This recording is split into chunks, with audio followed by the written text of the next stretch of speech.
Oh, let's talk about Prime Minister Justin Trudeau's now famous use of the Federal Emergencies Act to bring an end to the Freedom Convoy, the trucker protests and blockades that tied up downtown Ottawa for all those weeks. This has been controversial, to say the least, and now the federal government has launched an inquiry into the use of the Emergencies Act. Trudeau has named for a longtime judge Paul Rouleau to head this independent Public Order Emergency Commission, which will review the use of the Federal Emergencies Act in Canada to bring an end to the trucker convoy. All right, we got a great panel standing by on this.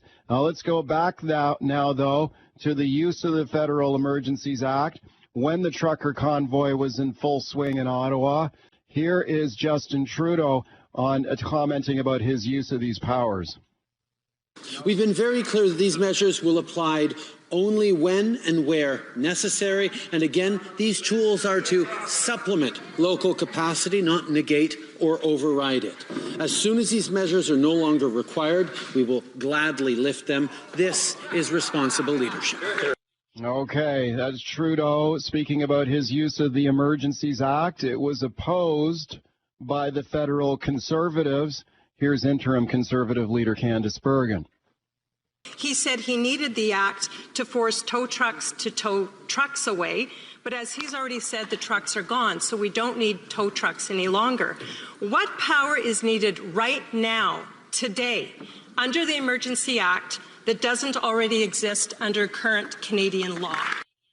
Okay, all right. Let's discuss this now. We've got a great panel assembled for you. Joe Roberts is a columnist with The New Left on Substack, and I'm very pleased to welcome him back. Hi, Joe. Thanks for coming on. Hey, Mike. Thanks for having me. Also welcoming back David Craden. David is the senior parliamentary columnist for the Western Standard. Hi, David. Thanks for coming on again. Nice to be back. Thank you. Okay, thank you to both of you guys. Hey, Joe, let me go to you first. Trudeau's use of the Federal Emergencies Act, do you think it was the right thing to do? You know, Mike, I think it was the right thing to do, and I think we'll look back after this inquiry, which I think is a very responsible thing. It's part of the legislation. We have to look back and look at the use, make sure it was all within constitutional means. And I think when we look at what was actually occurring on the ground in Ottawa, you know, it was far more than a peaceful protest. This became an occupation that intimidated the citizens of Ottawa and dragged on and on and on and subverted the rule of law. David, your thoughts. What do you think about the use of the Emergencies Act? I really can't believe there's a responsible person defending a joker like Justin Trudeau invoking this act. This is the most irresponsible thing he's done. He's Mr. Censorship. He's Mr. Authoritarian, and I can't believe I've got people on the left defending him for doing this, because this is ridiculous. Justin Trudeau has abrogated anything he has for freedom by doing this. This is the most ridiculous thing he's ever done. He went after blue-collar workers by doing this. And I'm supposedly arguing with a blue-collar person here? This is absolutely ridiculous. Okay, Joe, you better get in there and went after people who were trying to drive a truck for a living. And I'm hearing that this is a responsible thing to do? No, absolutely not. Joe Roberts, go ahead. Well, let's talk about what's responsible, right? It was far more than what was just happening in Ottawa. Protesters on the border at Windsor on the Ambassador Bridge were shutting down our economy and hurting blue-collar workers every single day in this country. There were elements at Coots Crossing that CSIS said were advocating for civil war, that were armed to the teeth, and were ready to take this thing far beyond a peaceful protest about mask mandates or vaccines. This was about something more. This was... Hang on, David. I'll give you a chance. Hang on a sec, Joe. This is complete disinformation. Nobody was armed to the teeth. This was January 6th in slow burn mode. It was all about subverting Canadian democracy. And in a country where we just had an election that was very clear about what the outcome was. David, go ahead. Thank you for reading your Trudeau propaganda points. There was absolutely no arms. Were you talking to those people?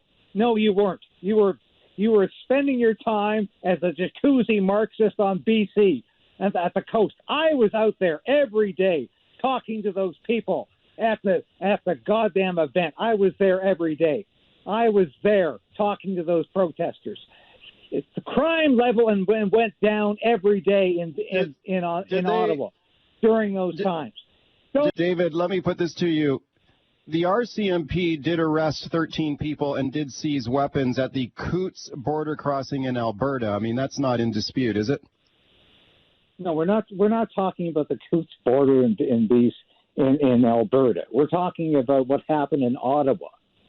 Well, the Emergencies Act applied to the borders, though, too, not just Ottawa. For some reason, the OPP said that the Freedom Convoy posed a national security risk when it never did. There was not a single arm found, not a single firearm found amongst those people. And I'm just amazed that I'm hearing left-wing people defend people like Justin Trudeau for bringing down authoritarian laws against freedom protesters. It's amazing to me how far they have gone from freedom of speech and freedom of assembly.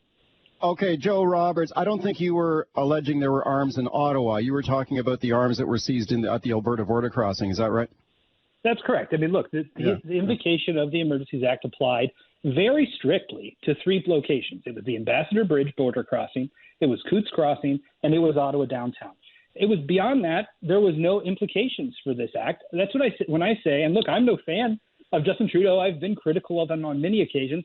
But I believe that this government showed great restraint and great responsibility in invoking this act. You know, it's funny when we talk about what was the actual impetus for these people to be there, right, is they were there talking about vaccine mandates, and it turned into something else, which was Justin Trudeau must step down. We must subvert Canadian democracy. You know, in 2020, someone who's on this radio show right now said that radicals always tend to exploit issues for political gain, and to do so just when those issues are being responsibly managed through democratic means. Those were David Creighton's own words about the BLM protest.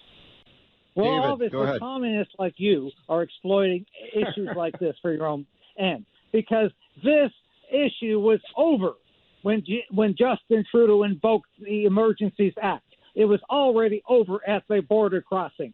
He invoked the Emergencies Act after this was over. He invoked the Emergencies Act to punish people at the border. He invoked the Emergencies Act to punish people who are his political enemies, to get after their bank accounts, to get after their pets, to get after their children. This is about a political enemies list which people like you used to understand, but you don't anymore. So, as we continue talking about Justin Trudeau's use of the Federal Emergencies Act to end the trucker blockade in Ottawa, it is now the subject of an official inquiry and review into the use of those federal powers. We got lots of calls on this one right now. Let's go to your calls. We got Laura on the line in Langley. Hi, Laura. Go ahead. Hi, Mike. I'm just calling in to address the allegations of the arms at the Coutts border that was brought in by protesters. And there was a point that was made earlier about groups always trying to, jump onto a movement and capitalize on it. The native protesters were the ones that figured out that these people from Diagonal had come down with arms, and they were the ones that reported it to the RCMP. My brother-in-law was there, and he was part of the report that got those arms off of that protest. And so that's never been reported in media, though. It was the original protesters that were there that reported that to the RCMP, and they should be applauded for that. And the invocation of the Emergencies Act by Trudeau is the most egregious overstepping of authority in our history. It's so infuriating, and this is why people are so passionate about it and why it's so difficult for us to even describe what he's done, because there are no words to describe how dictatorial, authoritarian he has been in this whole thing. He didn't even take the opportunity to go and talk to those protesters. He went out and kneeled with Black Lives Matter, which caused like $5 billion of damage in the States. Those are protests that need to be shut down with things like the Emergencies Act, not the people's truckers' protests. Thank you, Laura, for the call. Do we see Creighton, like well, your thought? Of course, it could have been resolved. And, Are we not getting to the answer here? Of course it could have been resolved. And we have not resolved the question here, which my opponent has not even answered. Yes, we resolved the problem at the border before Justin Trudeau invoked the Emergencies Act. He invoked the Emergencies Act after the problem was solved at the border. He invoked the Emergencies Act to get at his political enemies in Ottawa. And that's the only reason he did. And he brutally put down that protest, which at one time my friend at the other end of this phone call would have absolutely condemned. But now, because his friend is in government, he thinks that's fine. Well, don't you think though, David, political opponents. It's not fine to crush your opposition. It's not fine to be an authoritarian. And that last caller put a finger on the problem. Justin Trudeau is an authoritarian governor. Justin Trudeau don't you think though, David? And he David, at some point, respect democracy. Hey, David, at some point though, that occupation of downtown Ottawa dragged on for 3 weeks? You can't let that go on forever, right? Yes, you can let that go on forever because Justin Trudeau lets democracy die forever. Because we are living in a state right now where Justin Trudeau does not respect democracy. And well, I think for the people who are living down there, I think they'd I was had living down there. I'm living down there. Okay, so you were okay with it. I'm talking to people who are not living down there. I was living down there. I was down there every day talking to those people. And I tell you, crime was down. And I tell you, people respected the fact that we had people in the streets talking about democracy, and Justin Trudeau pretended he was living in the Matrix, and he disappeared. He would not talk to those people. He disappeared for 5 days. He would not, and he pretended there were Nazi flags. He pretended there were white supremacists. It was all a joke. And the mayor of Ottawa pretended the arsonists were there, and that was all. Let me give the other panelists. All right, I want to thank both of you guys for being here today. Thank you for your time. Joe Roberts, the New Left on Substack. David Creighton, he is the senior parliamentary columnist at the Western Standard.